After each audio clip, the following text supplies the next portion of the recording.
Damos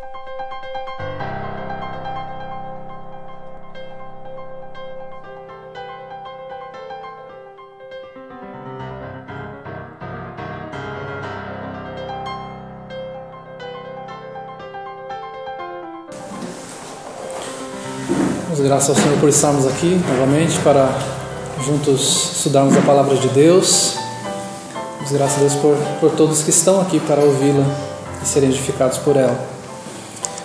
Hoje estaremos juntos estudando a Palavra do Senhor em Efésios capítulo 6, versículos 13 e 14. Como já vimos semana passada, o apóstolo Paulo falando sobre uma batalha que existe em nossas vidas. Já deixamos muito claro que esta batalha espiritual que existe em nossas vidas, como o texto ele fala de a nossa luta não ser contra a carne ou sangue, não diz respeito à teologia da libertação, não diz respeito a toda aquela questão de batalha espiritual, de você ver demônios em todos os lugares, e de ver demônio da gula, demônio disso, demônio daquilo outro, mas de a Bíblia nos mostrar que Satanás, seus demônios, eles tentam, eles são sorrateiros, eles prejudicam, eles fazem todo o trabalho para tentar afastar o cristão dos compromissos com Deus e daqueles que não são filhos de Deus de permanecerem nos caminhos da impiedade. Nós vemos na própria carta de Paulo aos Efésios, ele falando de quando nós não éramos ainda alcançados pelo Senhor. Ele fala que nós andávamos segundo as vontades da carne e dos pensamentos. Nós éramos por natureza filhos da ira. Então mostra que nós éramos mortos em nossos delitos e pecados, que nós fazíamos a vontade da carne e dos pensamentos, que nós fazíamos a vontade do príncipe da potestade do ar, que atua nos filhos da desobediência. Então nós vemos que nós seremos servos de uma forma ou de outra. Ou nós somos servos de Deus ou nós somos servos de Satanás. Não existe meio termo. Olha, essa pessoa é legal, ela não é serva de Deus, mas ela também não é serva de Satanás. Não existe meio termo. Jesus deixou isso muito claro e eu gosto de enfatizar esta questão. Jesus falou: quem comigo não ajunta, espalha. Quem não é por mim é contra mim. Então isso fica muito claro nas Escrituras. Se você não é servo de Deus, você é servo de Satanás.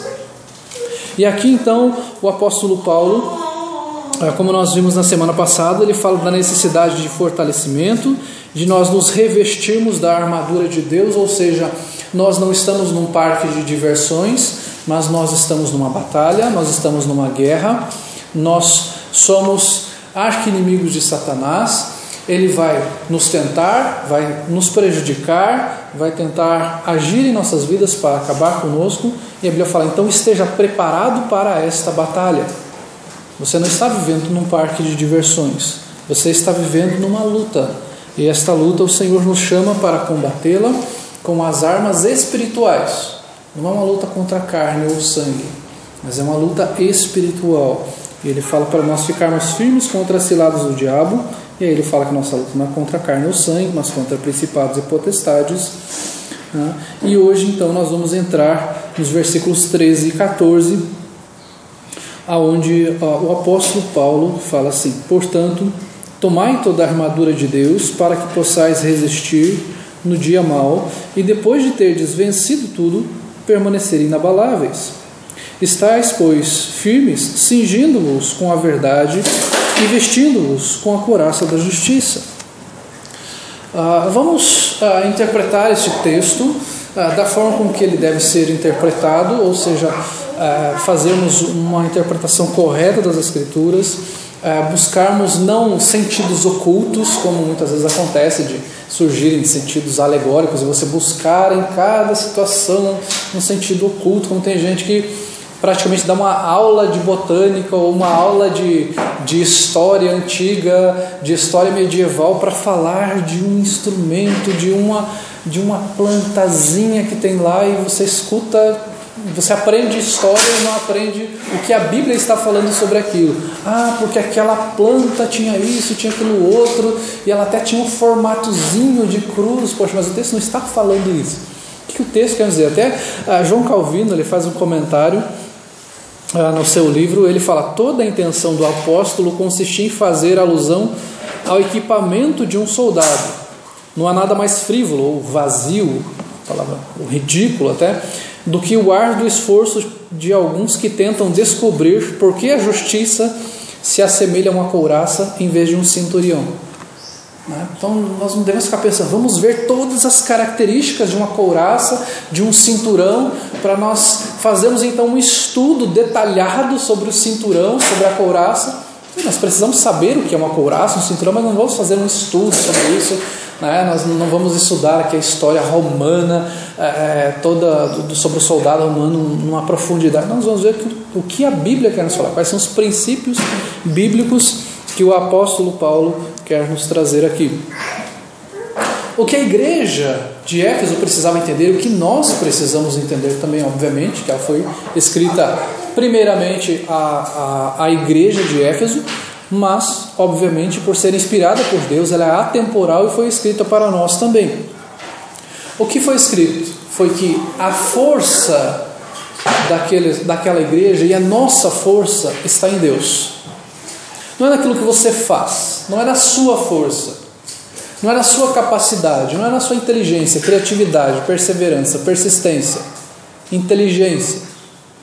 Se é que você tem isso, se você tem isso é porque veio de Deus. Mas se você vai vencer, se você vai passar pelas ciladas, se você vai guerrear, batalhar contra Satanás, se você é um inimigo dele, se você está nesta guerra, é porque o Senhor está te dando forças. É porque o Senhor está cuidando de você, é porque o Senhor está te livrando. Uma questão que a igreja precisava entender e que nós precisamos entender é que a vida ela é cheia de lutas. Portanto, a igreja não deveria pensar, venham para a igreja que todos os seus problemas serão resolvidos. A igreja Polishop, seus problemas acabaram, venha para cá que seus problemas acabaram. Não, o apóstolo Paulo deixa claro, a vida de vocês é cheia de lutas. Ainda semana passada também citei o livro de A.W. Tozer, que é um devocional, e o título dele é Este Mundo, um lugar de lazer ou campo de batalha. Ele trabalha essa questão no livro de que muitos cristãos da sua época, ele já é falecido já há um bom tempo, ele falava, olha, as pessoas acham que a igreja é um parque de diversões, que é tudo tranquilo, que você está ali para se sentir bem, para se sentir feliz, que o objetivo do Evangelho é trazer felicidade para você. Pode até ser, mas não é o tipo de felicidade que as pessoas estão buscando. A felicidade, eu estou me sentindo tão bem comigo mesmo, eu estou tão feliz porque eu estou ganhando um salário maior, porque eu não tenho doença, porque eu não tenho mais conflitos com os meus familiares. Lógico, isso é muito bom, mas a Bíblia também nos explica que nós devemos buscar o nosso contentamento, a nossa felicidade em Cristo, que a nossa satisfação deve estar nele. O apóstolo Paulo fala em Filipenses que nós devemos nos alegrar no Senhor. E ele fala lá também que nós devemos aprender a viver contente em toda e qualquer circunstância. Filipenses capítulo 4. E aí que ele vai falar o famoso versículo de tudo posso naquele que me fortalece, porque ele aprendeu a viver contente em toda e qualquer circunstância, ser exaltado ou humilhado, na fartura ou na fome.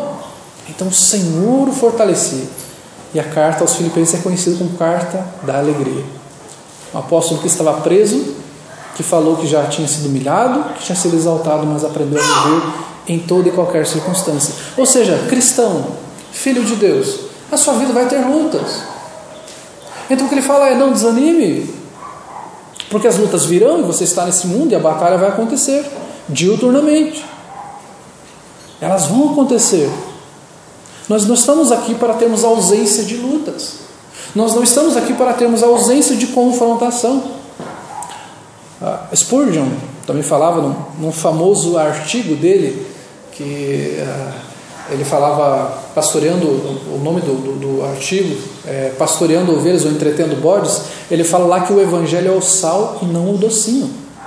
É o sal, ele confronta, ele não é tão agradável quanto você gostaria que fosse, ele vai te incomodar, de repente ele vai te trazer dor. Claro, ele vai trazer graça, esperança, Mas Ele vai mostrar, olha, há pecado aqui, é necessária confrontação. Então, há lutas, há dificuldades. A vida cristã é de uma igreja que guerreia para triunfar no final. Nós estamos em guerra, e esse triunfo virá no final, quando nós estivermos com o Senhor. E o Senhor vencerá todas as coisas e batalhará, e vencerá Satanás, condenará Satanás e todos os ímpios. E nós estaremos com Ele nesse triunfo. Ou seja, a nossa vida é cheia de lutas. E olha que ela mesmo sendo cheia de lutas, eu tenho certeza que se nós parássemos aqui para pensarmos um pouquinho, você poderia me dizer dezenas, talvez centenas de bênçãos que você teve, centenas, milhares de alegrias que você teve, com todas as batalhas, que você teve muitos motivos para dizer, olha, eu sou uma pessoa privilegiada, eu me sinto feliz e contente no Senhor apesar das lutas, porque eu sei que a minha esperança está no céu, a minha esperança está na eternidade, não está nesse mundo, não está na prosperidade desse mundo. E se eu tiver, glória a Deus, mas se eu não tiver, que o Senhor me dê contentamento para isso. Voltando à ilustração que a gente já tinha colocado semana passada, nós mostramos ali o soldado romano da época de Jesus, também falamos que algumas imagens não mostram aquelas caneleiras ali, então não era, poderia ser que eles usassem, alguns não, mas mostra ali o capacete, a couraça, né, que é essa parte do peito ali, para aqueles que não entendem o que é a palavra couraça, que ele protege as partes vitais do corpo ali em cima, né, este cinto que fica aqui embaixo, a espada, o escudo e as sandálias, né, todos já tinham visto anteriormente. E vimos também que o soldado, nós somos soldados do Senhor, nós somos capacitados e equipados. O Senhor não nos dá um armamento sem que a gente saiba usar. Não adianta você ter uma arma em casa, e se você tiver, que você tenha porte, mas você deve saber usar essa arma. O Senhor nos dá as armas necessárias para essa luta, Ele nos capacita também. Então não adianta a gente estar com toda aquela armadura e não saber andar com ela. O Senhor nos capacita através da sua santa palavra. Há esta necessidade de capacitação. É importante a gente saber para que funciona, como usar. Então o Senhor nos capacita através da sua santa palavra para nós sabermos usar em meio às lutas que nós temos. O texto aqui nos fala, então, versículo 13: portanto, tomai toda a armadura de Deus, para que possais resistir no dia mau, e depois de teres vencido, permanecer inabaláveis. O texto fala, vocês devem usar toda a armadura para resistir ao dia mau. Ele vai existir, ele vai acontecer, as lutas vão acontecer. A Bíblia fala que Satanás, ele anda em derredor, como o leão que ruge procurando a quem devorar. Então não é qualquer coisa, nós estamos ali e nós vamos resistir a tudo aquilo que vai acontecer, as ciladas de Satanás. As provações virão. Se nós formos olhar para as provações dos profetas, dos apóstolos, na história da igreja, nós vamos ver por quantas provações eles passaram. Mas as pessoas dizem, olha, eu queria ser um grande homem como foi o apóstolo Paulo. Eu queria ser um grande homem como foi Jeremias. Será? Será que nós gostaríamos de passar por aquilo que eles passaram? Vamos dar uma olhada em 2 Coríntios capítulo 11, versículos 22 ao 29. A segunda carta de Paulo aos Coríntios. Ele escreve aqui para defender o seu apostolado, a sua autoridade apostólica, porque haviam ali uns tais apóstolos, falsos apóstolos, querendo dizer que ele não tinha autoridade apostólica e que eles sim tinham autoridade e tudo mais, que o apóstolo Paulo tinha palavras fracas, que ele era desprezível, que ele só era forte nas cartas. E o apóstolo Paulo aqui coloca algumas questões para eles. Ele fala que a igreja de Corinto são hebreus? Também eu. São israelitas? Também eu. São da descendência de Abraão? Também eu. São ministros de Cristo? Falo como fora de mim. E ainda mais. Em trabalhos muito mais em prisões, em açoites sem medida, em perigos de morte muitas vezes. 5 vezes recebi dos judeus uma quarentena de açoites menos um. Fui 3 vezes fustigado com varas, 1 vez apedrejado, em naufrágio 3 vezes. 1 noite e 1 dia passei na voragem do mar, em jornadas muitas vezes, em perigos de rios, em perigos de salteadores, em perigos entre patrícios, em perigos entre gentios, em perigos na cidade, em perigos no deserto, em perigos no mar, em perigos entre falsos irmãos, em trabalhos e fadigas, em vigílias muitas vezes, em fome e sede, em jejuns muitas vezes, em frio e nudez. Além das coisas exteriores, ao que pesa sobre mim diariamente a preocupação com todas as igrejas. Quem enfraquece que também eu não enfraqueça? Quem se escandaliza que eu não me inflame? Olha as lutas que o apóstolo Paulo passava. E a gente fala, olha, ele foi uma bênção, porque ele pregou em várias cidades, ele implantou várias igrejas, ele mandava cartas para as igrejas, para Galácia, para Éfeso, para Tessalônica, para Colossos, para Creta. Mas a gente não vê todas as lutas que ele passou. Ele resistiu ao dia mau, sendo apedrejado, sendo tido como morto, sendo perseguido, sofrendo naufrágio, sendo chicoteado. Ele estava com o Senhor. A força dele estava no Senhor. Ele entendia que o problema não era o imperador romano. O problema não eram os soldados. Eles eram instrumentos de Satanás. Eles eram pessoas que estavam ali, sim, como servos de Satanás, em antagonismo à palavra de Deus. A nossa luta é uma luta espiritual, e nós temos que compreender que o Evangelho ele é levado a pessoas que estão cegas espiritualmente, que não compreendem, não porque elas são intelectualmente limitadas, mas porque elas estão mortas espiritualmente. Que o apóstolo Paulo fala em Efésios capítulo 2, ele vos deu vida estando vós mortos em vossos delitos e pecados. Então essas são as provações do apóstolo Paulo, aquilo que ele passou. Se nós formos ver as dificuldades que os cristãos passaram ao longo da história, de chegar ao limite, aos mártires da fé, de pessoas que foram decapitadas por amor ao Evangelho. Se formos pegar livros de história da igreja, tem histórias assim terríveis, tenebrosas ali, de como pegavam cristãos e jogavam em óleo fervente, de como jogavam para leões e para touros, para serem devorados por leões e por touros, como essas pessoas eram queimadas em fogueiras. Se a gente for pegar a história de John Huss, ele foi queimado numa fogueira, colocaram ali fogueira ali, colocaram toda aquela madeira ali, amarraram-no ali, ele foi queimado, porque ele cria num evangelho genuíno, porque ele achava que a autoridade estava no Senhor e não em Roma, e não no Papa, mas a autoridade estava na palavra de Deus, e ele foi queimado por isso, por amor ao Senhor, por amor à sua palavra. Ele resistiu até o fim. Pessoas que eram usadas como tochas, os reis, o imperador Nero, conta-nos a história que ele colocava no próprio jardim dele para divertimento, ele embebia as pessoas num óleo inflamável ali, os cristãos, colocava em lanças e colocava fogo nelas para elas serem como se fosse um lampião, para as pessoas passarem ali e olhar os cristãos sendo queimados. É uma questão espiritual, uma luta contra forças espirituais, porque essas pessoas são servos de Satanás.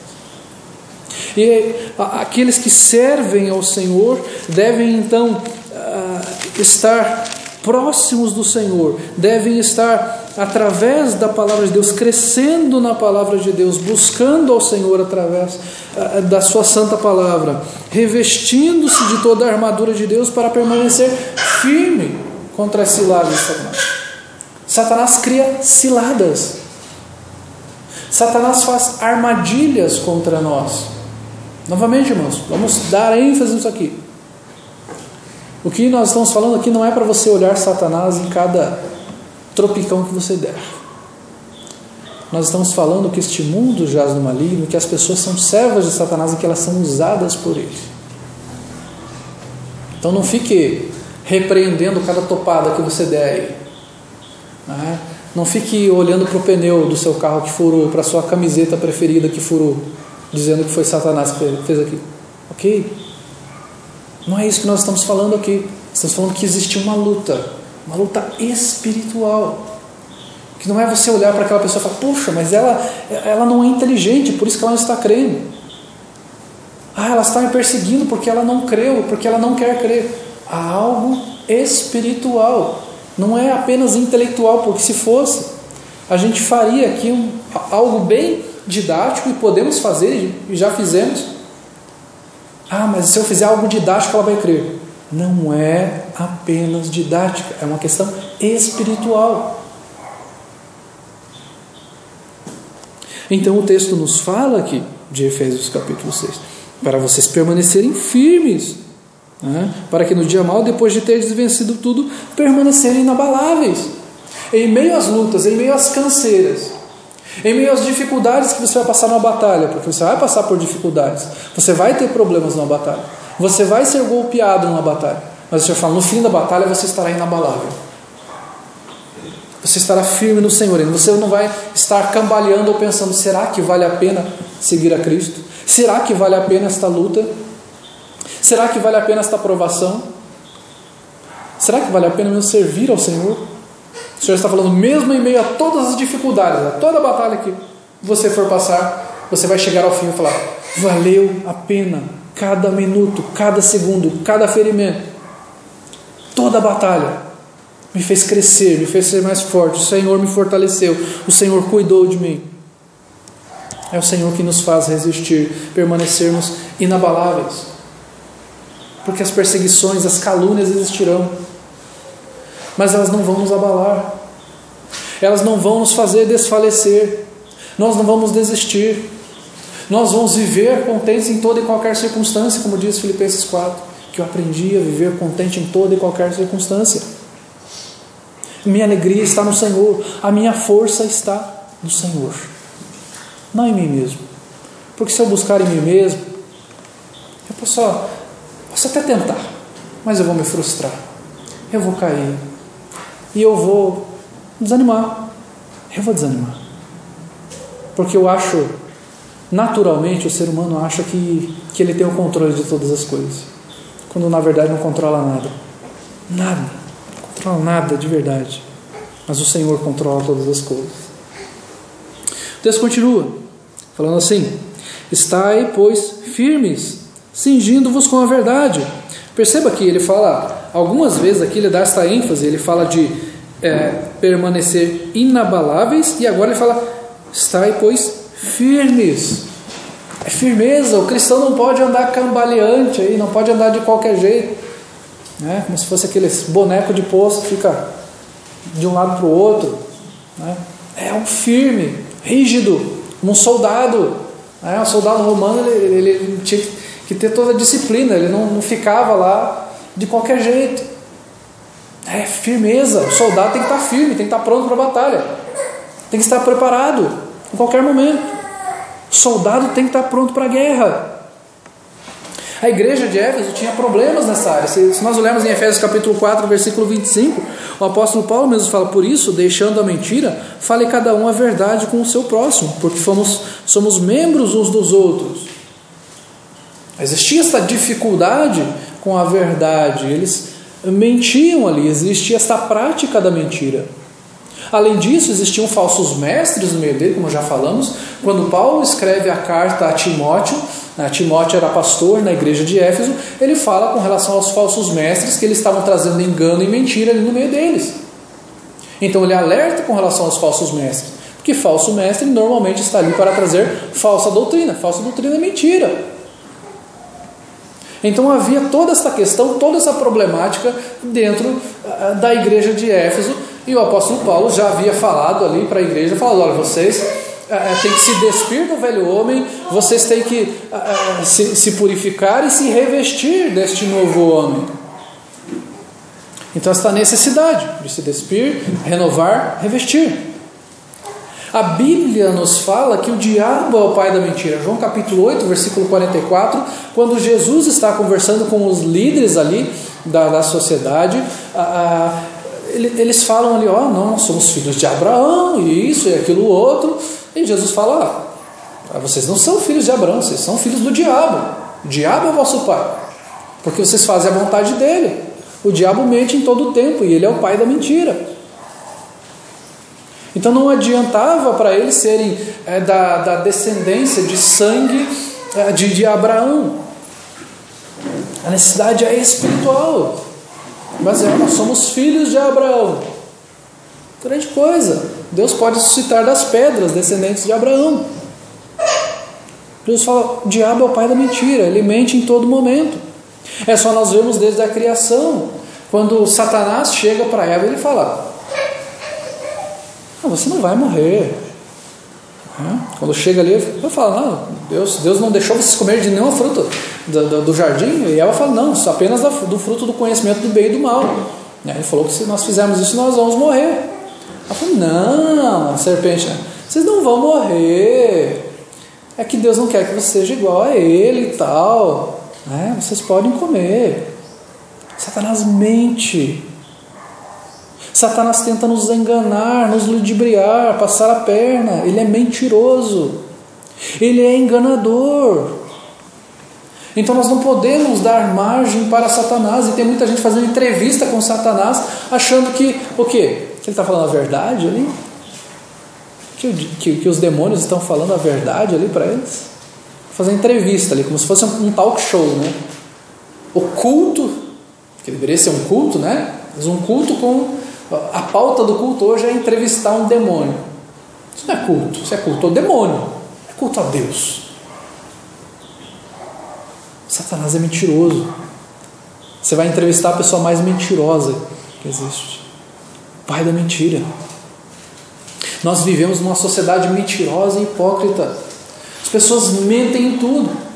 As pessoas mentem nas coisas mais bobas. A gente tem contato com muitas crianças, a gente convive com pessoas de outras escolas, conheço professoras, minha irmã é professora, converso com outras professoras, a gente vê o quanto, desde crianças, as crianças mentem as coisas mais bobinhas, coisas bobas, assim, porque já é uma prática para eles, tranquilo, todo mundo mente, as coisas mais bobas, desde criancinha, é prática. Está na natureza pecaminosa do ser humano mentir, enganar, ser hipócrita. É incrível como desde criança a gente vê o engano, a gente vê o erro, a mentira. Diga que eu não estou, se alguém me telefonar. Essa é clássica. Clássica. Quanta gente a gente vê fazendo isso? As desculpas as mais variadas na sociedade. Um produto, quando vai vender um produto, se você vê um comercial, não precisa nem ir para o vendedor na loja. Os produtos que você vê anunciar na TV, os piores produtos que tem são os que mais tem comerciais, os produtos mais mentirosos. Saiu ainda essa semana um ranking do Procon aqui na nossa cidade. As empresas que mais tiveram reclamações na nossa cidade foram as 4 empresas de telefonia. E são os que mais têm propaganda na TV. E seguido dela foram os bancos, que também tem muitas propagandas. Todo mundo coloca lá 4G da TIM, da Claro, 4G Max. Propagandas mentirosas. Você vai conversar com o vendedor, ele mente descaradamente, ele te empurra produto que você não precisa, te empurra seguro. Você vai conversar com uma pessoa, ela mente para você no teu trabalho, na tua escola. Os teus vizinhos eles mentem para você coisas assim que você fala, é absurdo, eu sei que essa pessoa está mentindo. E incrivelmente, a igreja muitas vezes está seguindo o princípio de Satanás, de pessoas mentirem descaradamente na igreja, como igreja. Talvez uma das desculpas mais clássicas das mentiras mais clássicas é você começar a dar argumentos para não ir à igreja. Eu já ouvi tantos argumentos, falei, eu vou parar de perguntar porque está ficando patético, está ficando incrível. A pessoa está mentindo uma cara dura ali,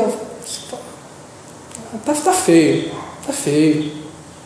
De a pessoa falar uma coisa, eu não fui por causa disso. dela posta alguma coisa na internet que ela estava numa piscina. Vocês são mentirosas, dissimuladas. Mente na cara dura como se não fosse nada. Como é uma mentirinha só. Mentirinha branca. Essa mentira não prejudica ninguém. Como assim? A Bíblia diz que mentira não é pecado quando não prejudica ninguém? Mentira é pecado. Mentira é pecado. João capítulo 8, que a gente já tinha citado aqui, capítulo 8, versículo 32, diz o seguinte. Na verdade a gente citou do pai da mentira, desculpa. João capítulo 8, versículo 32, Jesus fala aqui: e conhecereis a verdade, e a verdade vos libertará. A verdade liberta. A verdade liberta. Não vivam a mentira, não vivam no engano. Não use, tenha a cara limpa. Aquilo que você for falar, você tem que falar a verdade. Você não pode ser uma pessoa aqui, outra pessoa lá fora. Aquilo que você fala tem que ser verdadeiro. Você tem que ser digno de credibilidade. De o que você falar para as pessoas, elas dizem: não, ele está falando a verdade, é verdadeiro isso. Você não pode cair nas ciladas do inimigo de falar: essa mentira não tem problema, é só uma mentirazinha pequenininha, eu só vou omitir, não vou nem mentir. Olha só o joguinho que você faz. Não, só vou omitir, não vou mentir, só vou dar uma omitida. Isso é erro, isso é pecado. E o Senhor não concorda com esse erro. O Senhor não concorda com a mentira. Não é o demônio da mentira, tá, gente? Mentira é pecado. Mentira é obra da carne. Ele pode te tentar, ele pode usar outras pessoas para fazer você mentir, mas não é o demônio da mentira. É o seu pecado. É você que é mentiroso. É em você que falta caráter. É em você que falta temor do Senhor. Mentira é mentira. Então o Senhor nos fala através do apóstolo Paulo aqui de nós tomarmos então esta armadura de Deus. No versículo 14 diz: estai, pois, firmes, cingindo-vos com a verdade. Jesus Cristo fala em João capítulo 14, versículo 6, ele fala: eu sou o caminho e a verdade e a vida. Nós vivemos numa sociedade que luta, que guerreia contra a verdade. E a luta da igreja é uma luta pela verdade. Nós vivemos numa sociedade onde tem a sua verdade e a minha verdade. Onde você pensa assim e eu penso assim. Não existe mais verdade. É tudo relativo. É tudo cada um a sua. Aí nessa semana eu tive uma confrontação via internet. Eu não me contive. Uma pessoa postou lá no Facebook uma certa afronta contra o Evangelho, e eu a confrontei com relação àquilo. Coloquei todos os textos bíblicos falando: olha, isso está errado por causa disso, disso. Aí ela falou: respeito o que você pensa, respeito a sua crença, mas eu vou continuar pensando assim e nada vai mudar o meu jeito de pensar. Eu falei: olha, eu coloquei aqui o que a Bíblia fala, é o que a palavra de Deus fala. A argumentação que ela tinha me dado não tinha nada a ver com Bíblia, mas apenas com uma questão distorcida. E qual foi a forma de ela retalhar? Ela me bloqueou no Facebook. Eu não posso mais dar nenhum comentário no Facebook. Isso é uma perseguiçãozinha tão pequenininha diante de tudo aquilo que os cristãos passaram ao longo da história. Mas você percebe que se você for confrontar as pessoas com a verdade da palavra de Deus, elas vão se afastar. Elas vão te bloquear em Facebook, elas vão te bloquear em WhatsApp. E daí? Você já viu o que os outros cristãos passaram ao longo da história? Você vai ficar com medo de ser bloqueado em Facebook por você falar: eu estou aqui para falar a verdade, eu estou aqui para pregar o Evangelho, eu não vou suportar afrontas de pessoas que vão ridicularizar o Evangelho ou a Cristo. Eu vou falar a verdade. A pessoa vai ficar ofendida, eu não vou falar. É? Você não vai falar a verdade porque ela vai ficar ofendida. Então você vai ficar caladinho. Vai ficar caladinho. Você vai ser cúmplice daquilo que ela está falando. Eu não concordo, mas eu não vou falar nada. Você está sendo cúmplice. Você é cúmplice do que aquela pessoa está falando porque você está no perfil dela ou ela colocou alguma coisa, uma mensagem no teu WhatsApp e você não falou nada. Só postando bem pequenininha. Então, viva a verdade, fale a verdade. Como já falamos outras vezes, você não precisa ser grosso, você não precisa humilhar a pessoa, mas fale a verdade em amor. Pregue a palavra de Deus a ela. Exponha aquilo que a Bíblia fala. Exponha o plano de Deus, o que o Senhor fala sobre aquele assunto. Fale a verdade. E quando precisar ser duro, seja duro. Jesus fez dessa forma. Jesus falou em João capítulo 8, nós falamos agora, vós sois filhos do diabo. Quantas confrontações nós vemos? Vemos no Antigo Testamento também esta necessidade da verdade, da mudança, de uma transformação. Quando a gente lê o livro de Jeremias chamando o povo para uma mudança, ali ele fala no capítulo 4, versículo 4, ele fala: circuncidai o vosso coração. Então não era a circuncisão apenas física, mas uma circuncisão de coração, a transformação verdadeira. Não era apenas religião, mas era uma circuncisão de coração interior. E ele ainda fala no capítulo 6, versículo 10, ele fala: vocês são incircuncisos de ouvidos, porque a mensagem não está penetrando em vocês. Vocês têm uma aliança apenas aparente com o Senhor, mas não no coração, porque vocês são promíscuos, vocês são idólatras. Imagine se o Senhor dá a mensagem a Jeremias e ele fala: poxa, Senhor, essa mensagem é muito dura, o povo vai ficar contra mim.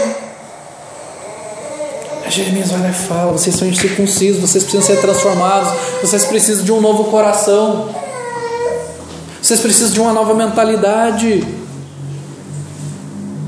A igreja precisa ouvir a verdade, a sociedade precisa ouvir a verdade, o mundo precisa ouvir a verdade. Não podemos viver uma mentira, nós não podemos nos esconder ou ficarmos com medo. Aquela pessoa não vai mais querer falar comigo. Você vai manter uma amizade em nome da omissão da verdade. Estaremos sendo cúmplices com esta pessoa. E o apóstolo Paulo fala para nós andarmos na verdade. Estar, pois, firmes, cingindo-vos com a verdade e vestindo-vos com a couraça da justiça.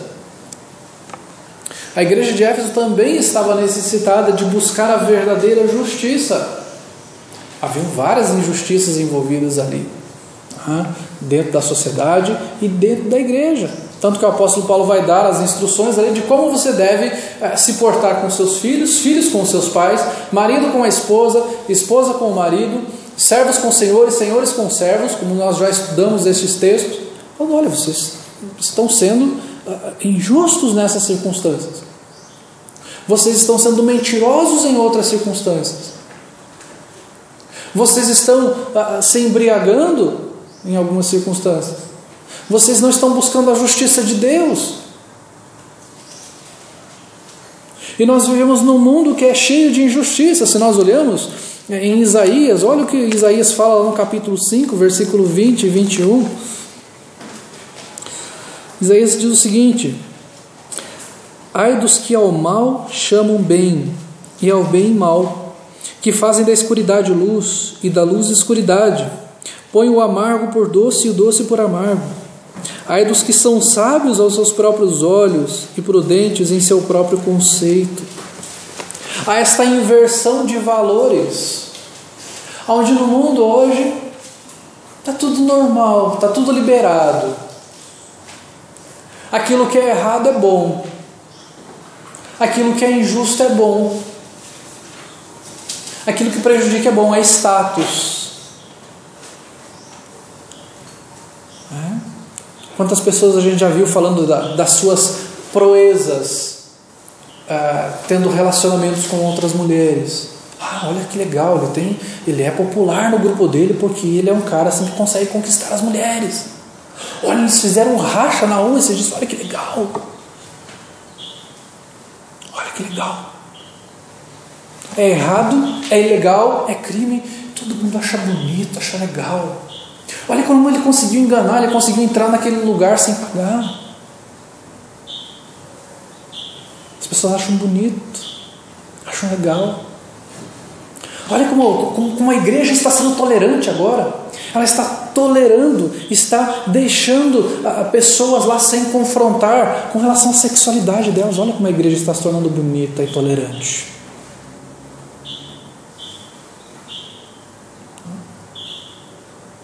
Olha que igreja politicamente correta. É assim que as pessoas estão olhando. E a igreja está caindo nessa cilada. A igreja não está vivendo a justiça de Deus. Ela acha que ela tem que acolher as pessoas da forma com que elas estão e elas permanecerem daquela forma, quando na verdade a Bíblia nos fala de um novo coração, de uma transformação, de uma nova vida. A igreja está vivendo debaixo da injustiça. Romanos capítulo 1 ali vai falar da ira de Deus se revelando em todo lugar, falando de pessoas que elas suprimem a verdade pela injustiça, elas sufocam a verdade pela injustiça, elas vivem a injustiça, e Deus as entrega às suas próprias paixões, e ali inclusive falando de homem com homem vivendo as suas torpezas e tal, de pessoas se tornando idólatras, adorando falsos deuses. Então é um mundo cheio de injustiças, e este mundo tem penetrado a igreja, e a igreja tem achado que isso é bom, que isso traz pessoas, que ser tolerante, politicamente correto, aceitar as pessoas daquele jeito, sem confrontar, está tudo bom, está tudo legal. Nós cremos num Deus justo, num Deus que é a verdade. Jesus Cristo é o caminho, a verdade e a vida. E nós cremos num Deus justo. E essa justiça tem que refletir em nós. Nós somos cristãos, seguidores de Cristo. Jesus Cristo confrontava com relação ao pecado. Quando há aquela mulher adúltera, ela chega até Jesus, ela é levada até Jesus, fala, olha, ela foi pegar adultério, e a lei fala que tem que apedrejar. E há ali um arrependimento, porque o Senhor fala, vai e não peques mais. Jesus faz a confrontação a eles, fala, quem não tem pecado que atire a primeira pedra e tal. Aí, obviamente que havia na lei ali que ambos deveriam ser apedrejados, né? Só estava a mulher ali, mas o homem não. E então há essa questão de Jesus falar, vá e não peques mais. Jesus não tolerou aquela mulher. Jesus olhou para o pecado dela e falou, vá e não peques mais.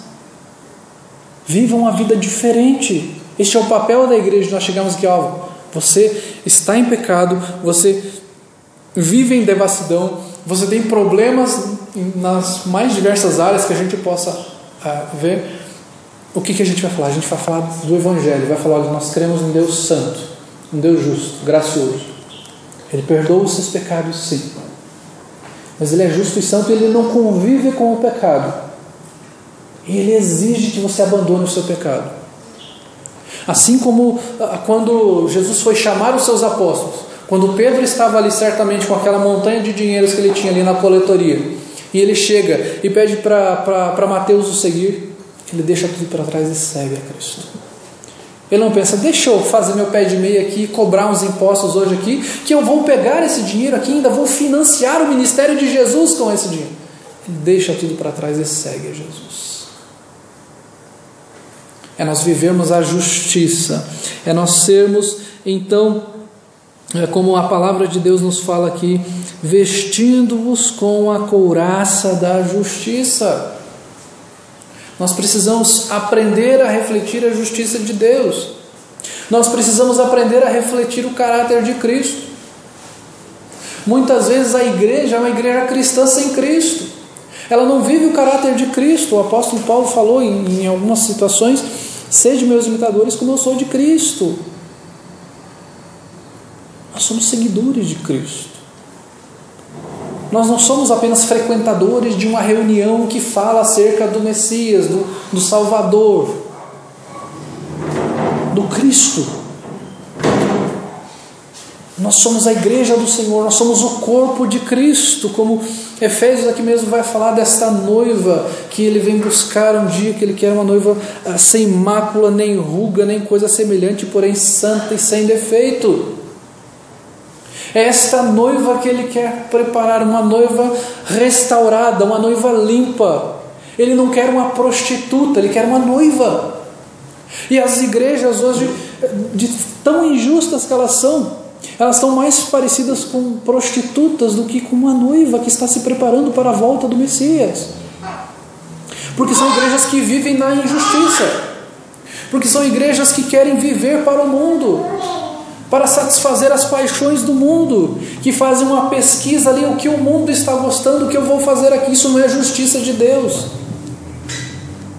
A justiça de Deus é santa, ela é pura, ela é boa, ela nos reflete, ela nos remete à graça de Deus, ela nos confronta com o pecado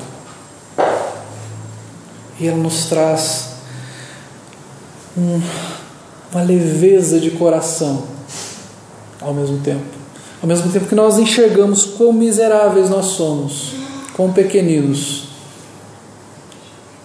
O Senhor nos mostra quão maravilhoso Ele é, o sacrifício que Ele fez na cruz pelos nossos pecados. O Senhor nos chama para viver uma vida verdadeira, para a verdade, sem mentira, sem engano, e vivendo a justiça de Deus, não a justiça terrena,